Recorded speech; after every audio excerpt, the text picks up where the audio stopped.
siento nada,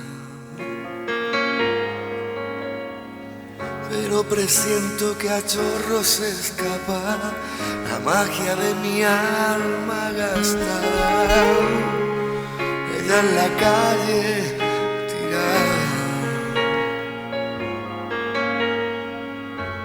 algunas sirenas lejanas resuenan en la noche olvidada de los caballos de acero. Tu gasolina, mi sangre y su cuerpo se mezclaron en el suelo. El gris de la carretera me dibujó su melena.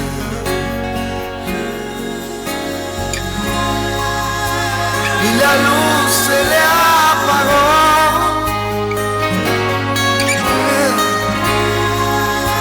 Y su voz se le apagó. Se le apagó la luz del mar. Y no llega a la capilla. Noche buscando una salida para ir a escuchar su corazón. Con las manos confundidas no me mantengo en pie, no llego hasta la niña de mi vida.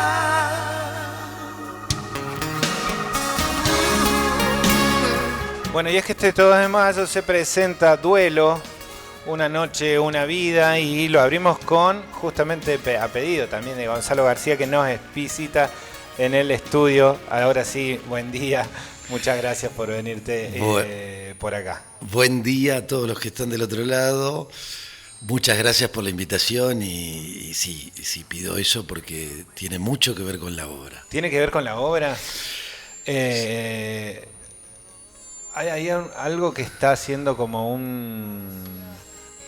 Fíjate, el micrófono, ese, o algún volumen de los auriculares, del que no estás usando. Ahí va. Ahora sí estamos. Ahora sí estamos, muy bien. Muy bien. Se presenta el Duelo, una noche, una vida, en el Salón de la Cultura de Villa de las Rosas, junto con Gonzalo García Luna. Ahí está, muy bien. Y Juan Manuel Ojea, a partir de las 21 horas, con dirección de Gonzalo García Luna. A mí siempre me da curiosidad el tema del teatro, los nombres, ¿no? Porque Sí. en general es como, bueno, ¿cómo se llega a? ¿No? Si se parte de o se llega a. No, se llega a... En este caso. A ver, esta obra yo la escribí hace ya 12 años con un director amigo que teníamos tiempo al pedo, vamos a decirlo de esta manera, y para que la gente lo entienda. Es la manera, ¿no? Esperando hacer su ópera prima, en la cual debuté ahí como actor y como director de casting en ese momento, y esos fueron mis comienzos como director, y nos juntábamos en un lugar de hamburguesas en Buenos Aires todos los días a las 10 de la mañana. Mentira, 3 veces por semana a las 10 de la mañana. De esa manera rompí todo lo que uno piensa de que los guionistas y los escritores somos noctámbulos y que escribimos de noche. Bueno, yo escribiría de noche, pero en este caso surgió de esa manera. Y el disparador de la obra fue en realidad un encuentro de dos amigos que jugaban a imitar películas en su casa después de ir a verlas. Estamos hablando de cuando tenían 10, 11, 12, 13, 14 años. Sí. Ese fue el disparador de la obra, que no tuvo nada que ver con lo que vino después. Pensé que ibas a preguntarme algo. Sí, te iba a preguntar algo, pero no te quería cortar. No, por favor. Seguilo ahí. No, porque ¿estamos hablando de esta obra? No. Estamos hablando de esta obra. Esta obra a las 10 de la mañana en un McDonald's. Exactamente, en un Bien, McDonald's. en un McDonald's a las 10 de la mañana se juntaban a escribir. Sí. ¿Por qué? ¿Para qué? Digo, ¿hay una necesidad extra algo? No, a ver, en su caso, Marcelo Páez Cubels, él estaba esperando su ópera prima. Y las películas llevan su tiempo, igual que las obras. Pero a mi entender, y porque hice muchas más obras que películas, a esta altura no sé. Yo en ese momento también estaba en una búsqueda nueva. Yo venía de ser productor teatral y estaba enojado con el teatro y necesitaba hacer otras cosas. Y surgió la posibilidad de escribamos una obra. ¿Tenemos tiempo? Escribamos una obra. Utilicemos el tiempo ocioso para lograr un hecho artístico y sacarnos frustraciones de encima, ¿no? Porque la ansiedad te lleva o a no hacer nada o a hacer algo productivo. Bueno, en este caso fue productivo. Y como te decía, el disparador fue ese, pero después mutó completamente.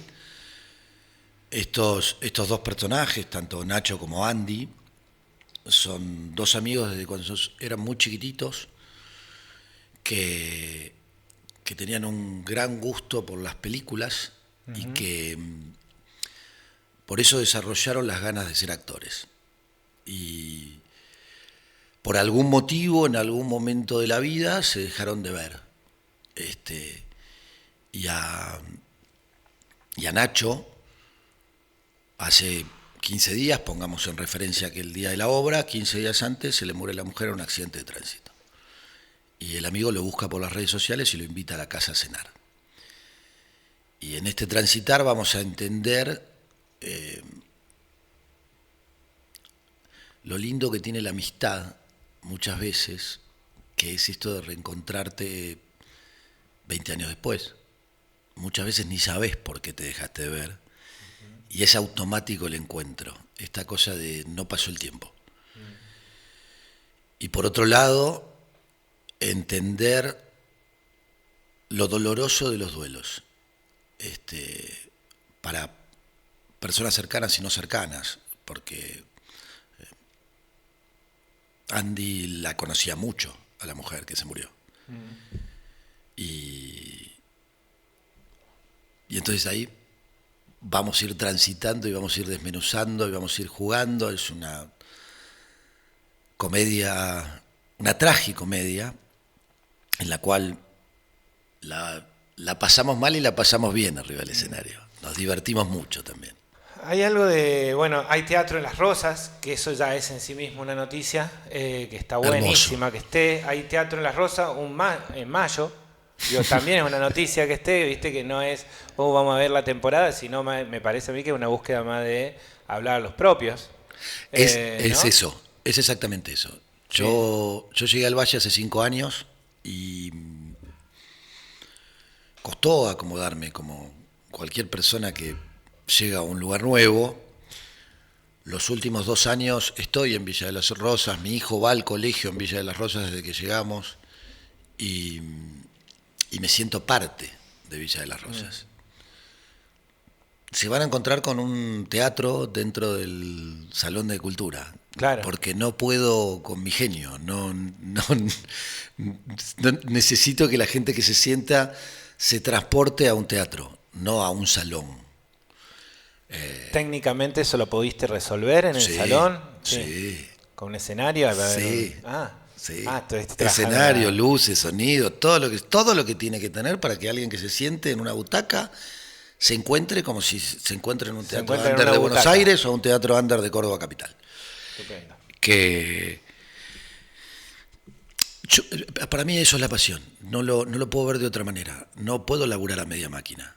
Esto de vemos cómo sale, no. Los teatros tienen silencios, tienen apagones, tienen sombras, tienen luz y si no tenés eso, para mí, que hago esto desde que tengo 20 años y empecé produciendo teatro under en Buenos Aires, no lo puedo pensar de otra manera. Claro. No pasa por un tema económico. Acá, en Buenos Aires vivo de otra cosa. Vivo relacionado con esto y trabajo como director y voy y vengo, pero... ¿Cómo es tu actualidad hoy por hoy? Si podés contarnos en 3 líneas para los que no te conocen, los que no han seguido ahí, un poco cómo es tu recorrido profesional y dónde estás hoy. Ok, yo estudié la carrera de actuación, en realidad estudié teatro. También en paralelo hice la carrera de producción, dirección de cine y televisión. Y, y un par de años después, porque hubo una situación personal que me retrasó 3 años, empecé a actuar y empecé a producir. Mentira, no, empecé a producir 1 año y medio después. Empecé a producir y no empecé a actuar. Después la vida me llevó a actuar. Después la vida me llevó a tener una productora teatral, productora que la cerré con la gripe A y me enojé con el teatro. La gripe A, La 2012, famosa, 2000, sí, lo único que se cerraron, 2012. lo único que se cerraron fueron los teatros. Los teatros. Ni los subtes, ni los colegios, ni los shopping, ni nada, ni los cines. No. Se les ocurrió a la Cámara de Teatro que había que cerrar los teatros. Y me enojé mucho porque estábamos de gira con la hora Closer y en los pueblos metíamos 14 personas y en las capitales llenábamos. Y literalmente me fundí. No había forma de seguir. Y por las causalidades de la vida, conozco un director de cine que, sin saber cuál era mi currículum, Norman Ruiz, me preguntó qué querés hacer. Y yo le dije, quiero dirigir casting y quiero dirigir actores. Jamás había hecho nada relacionado con eso. Bueno, ahí empezó mi etapa en cine dirigiendo actores y dirigiendo castings en varias películas y actuando en cine. Después vino la pandemia, me tuve que reinventar y 1 mes y medio después de que arrancó la pandemia yo estaba manejando redes sociales. Gracias a amigos que tenían empresas las cuales necesitaban redes, todavía no tenían y se las hice yo. Ahí entendí que podía vivir en cualquier lado. Entonces dije, para mí Tras la Sierra es el mejor lugar para vivir. Y ahí empezó el periplo en Tras la Sierra. Viviendo desde San Javier hasta Los Hornillos y terminando en Villa de las Rosas. Y acá empiezo a hablar de una cuestión personal. El año pasado mi viejo partió, ahora entiendo el duelo desde otra manera. Es más, la obra tiene un monólogo que hoy toma otro capítulo, completamente diferente en forma personal. Porque una cosa es hablar de una ruptura de pareja y otra cosa es hablar del duelo de la muerte de alguien muy querido y muy presente en la vida. Eso me llevó a decir, no quiero producir más. Fue otro quiebre después de lo que fue la gripe A, ahora me tocó con esto. Y dije, quiero dirigir. En mayo me voy a Buenos Aires para dirigir una obra, todavía no puedo contar nada, es una obra grande, comercial, es la primera que voy a dirigir, y es una comedia musical. Y entonces fue mutando todo lo que yo fui haciendo y creo que fue para aprender el presente. Cada momento que tuve en la vida me llevó a la parte profesional, pero la parte profesional desde lo emocional. Esa fue la parte que me tocó a mí, para entender esto que es la dirección, que es la actuación, que es entender un texto más allá de que lo haya escrito, cómo muta, cómo se transforma, no es lo mismo hace 12 años atrás que ahora, entender ese texto.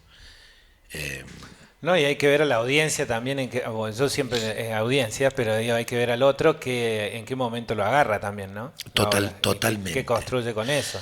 Yo voy a contar una pequeña anécdota. Yo ya adelanté que hay una mujer que se muere, y con esto no spoileo nada, pero el que venía... Pero es el disparador de la obra. El que venía manejando era Nacho, y cuando termina la obra, una amiga había traído a otra amiga de ella. Y cuando salgo, me dijo, vos me cambiaste la visión de algo. Y la miro porque no sabía de qué me estaba hablando. Me dijo, mi hermana se murió en un accidente de tránsito y nunca había entendido a la pareja y ahora entiendo todo lo que pudo haber sufrido. Y claro, uno no lo hace por eso. Uno lo hace desde un punto de vista y de golpe te encontrás con otros puntos de vista que son muchísimo más interesantes y hasta algún punto liberadores, porque seguramente esa mujer dejó de quejarse de él y empezó a entender lo que sufrió Claro. y la culpa que a uno le genera. No, tremendo. La muerte ocupa un lugar re contra picante, por usar una palabra común, en esto de cómo somos y cómo actuamos después, ¿no? Sí. Que se llama Duelo, una noche, una vida. ¿Quién es Juan Manuel Ojea? Juan Manuel Ojea, a esta altura un amigo, nuestros hijos van al mismo colegio y en estas cosas que pasan por causalidad, volvemos de vuelta porque no lo entiendo de otra manera. Yo intenté 2 veces hacer la obra con 2 actores en el Valle. A los 10 días se bajaron, no sé por qué, digo, pero no hay mucha vuelta para darle. La vida. Hablábamos del estado de cada uno. Seguramente en ese momento no lo podían defender. Y aparece Juan, y hace como un año le hablo, pongamos agosto del año pasado, le hablo de la obra, porque él me cuenta que era actor, que había hecho 4 obras, y me cuenta. Y lo miro y le digo, vi a Andy automáticamente, yo hago a Nacho. Y entonces le propuse, y ahí vino todo un transitar, hasta que coincidimos y empezamos a ensayar hace ya 1 mes y medio que estamos ensayando. Ajá. Y extremadamente sorprendido, muy gratamente sorprendido. Una obra con texto, con muy poca de construcción y más de una obra ya escrita que hay que interpretar. Por supuesto, lo que tiene de, no vamos a decir fácil, ¿va? De accesible para un actor es que son cosas que nos podría haber pasado a cualquiera, a vos, a mí, a cualquier hombre que esté escuchando del otro lado, seguramente sentimos de la misma manera. Y lo otro que voy a contar es que yo creo que las mujeres en el general que tienen en su cabeza sobre lo que somos los hombres, creo que creen que hablamos mucho más de lo superficial que de otra cosa. Que no sé si estoy quedando claro con lo que estoy diciendo. Más de lo físico que lo que sentimos. Y claramente que sí pasa, pero pasa en grupo.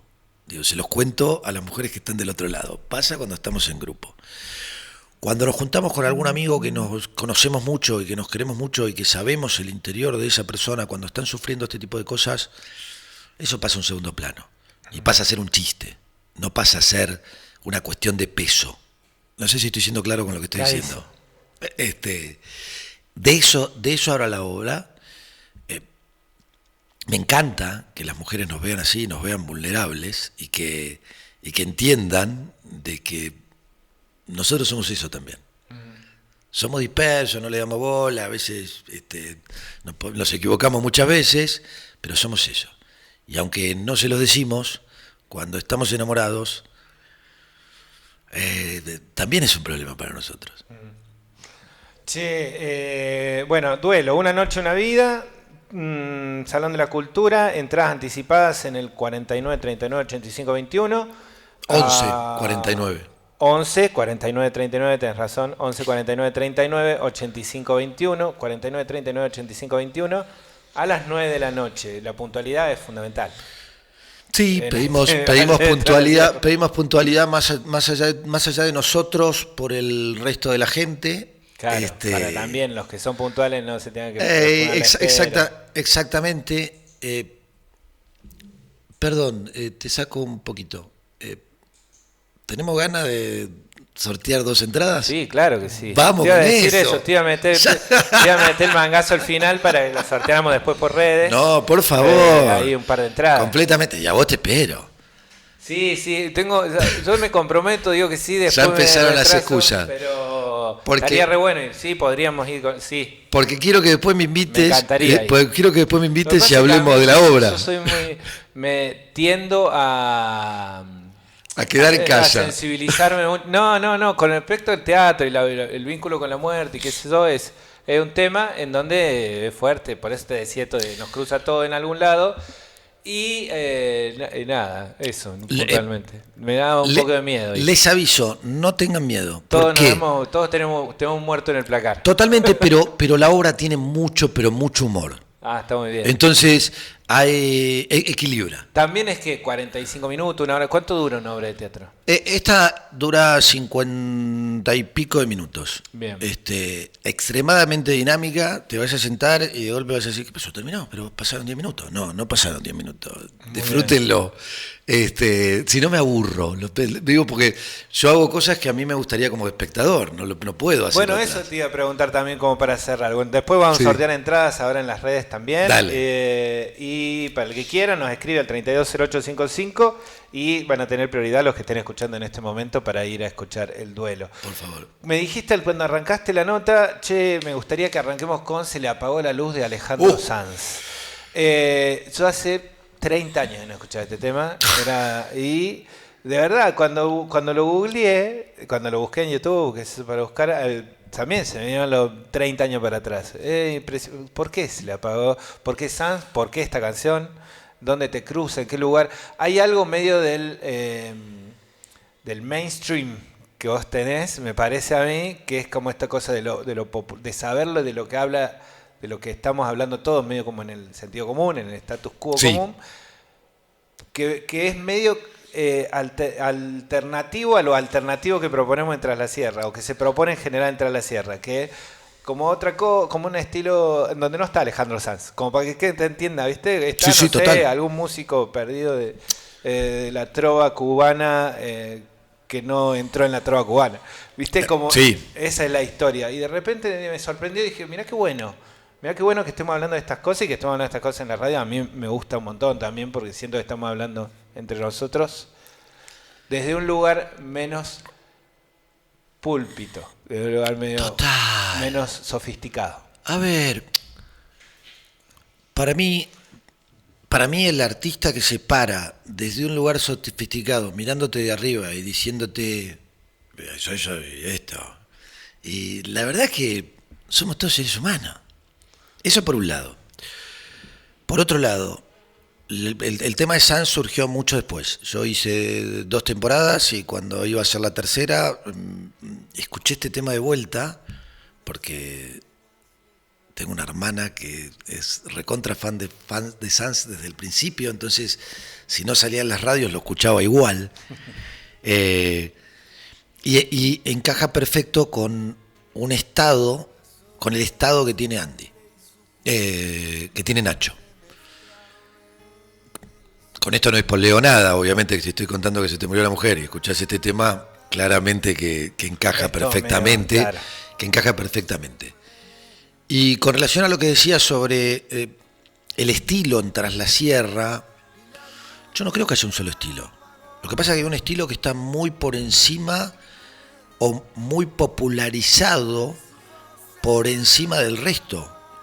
Pero como en todas las urbes, sean más chiquitas, más grandes, hay todo tipo de gusto. Y, como digo, yo no critico, pero no puedo hacer algo que no sienta que nos pueda abarcar a todos. Si yo voy a ver una obra de teatro y me tengo que sentar en el suelo y me resulta incómodo sentarme en el suelo, me saca de la obra. Entonces, esto no tiene que ver con que uno viene de Buenos Aires, que quiere imponer una cosa. No. Yo quiero que el que se siente esté cómodo. Por otro lado, quiero que sea fácil de masticar. No masticar porque no te pegue, sino de entender. No facilitándotelo. No es que vas a saber lo que viene después. Sino porque a mí me gusta el teatro que podés estar, que es como si me están mirando por la ventana. Alguien viene y te está mirando por la ventana. Y vos sos un ser humano y yo soy un ser humano. Y seguramente si te espían por la ventana, lo más seguro es que en todo Tras la Sierra pasen cosas parecidas. Sobre el entender al humano. ¿No? Fui claro, no sé si hice mucho claro, rollo, pero claro, me parece que iba por ahí. Muy bien, y Sanz llega por eso, porque es sonido de tu de mi personaje. Y de mi personaje, es personal ya en ese caso. Uh-huh. Y quiero hacer un paréntesis. Conté que mi viejo se fue el año pasado, para mí es un homenaje. de fan mío, a pesar de todas las críticas que podía llegar a decir, y fue el tipo que más funciones vio de todo lo que yo hice. Claro. Y hoy no está. Entonces, el duelo lo tomo desde otro lado hoy. Y la presencia y el homenaje a las personas que se nos fueron es desde otro lado. Y es personal. Che, te agradecemos un montón, Gonzalo. Gracias por favor, por abrirte así de esta manera. Está todo el mundo invitado para las 21 horas. Está buenísimo que haya este teatro en Las Rosas, que haya en Tras la Sierra, pero que haya en Las Rosas también. Está buenísimo, así que muchas gracias por eso, porque uno sabe lo difícil que es la gestión en general, golpear la puerta, bueno, dale, se puede, no se podía, conseguirme, por favor. Bueno. Y no es por plata, es por placer. Porque uno paga más gastos que lo que hace. Uh-huh. Y una cosa chiquita. Y así fuera por plata, que tiene que ser, y está muy bien que sea por plata también. No, pero hablo de este caso. En este caso puntual, claro. Y una sola cosita. Quedan algunas entradas, sáquenlas. A nosotros los que estamos arriba del escenario nos da mucho placer no debe haber que haya tantas gente. Localidades. Que 50, 100, 50. 50, por eso. 50. Bueno, muy bien, muy bien. Muchísimas gracias. Mucha suerte, muchísimas gracias. Y nos vamos nosotros con, y antes de levantarse ahí también, nos quedamos un ratito. Bueno, nos vamos a quedar a escuchar Se le apagó la luz de Alejandro Sanz, un disco de esta versión cuando todavía existía MTV, de su disco Unplugged. MTV Unplugged, Se le apagó la luz. Gasolina, mi sangre y su cuerpo se mezclaron.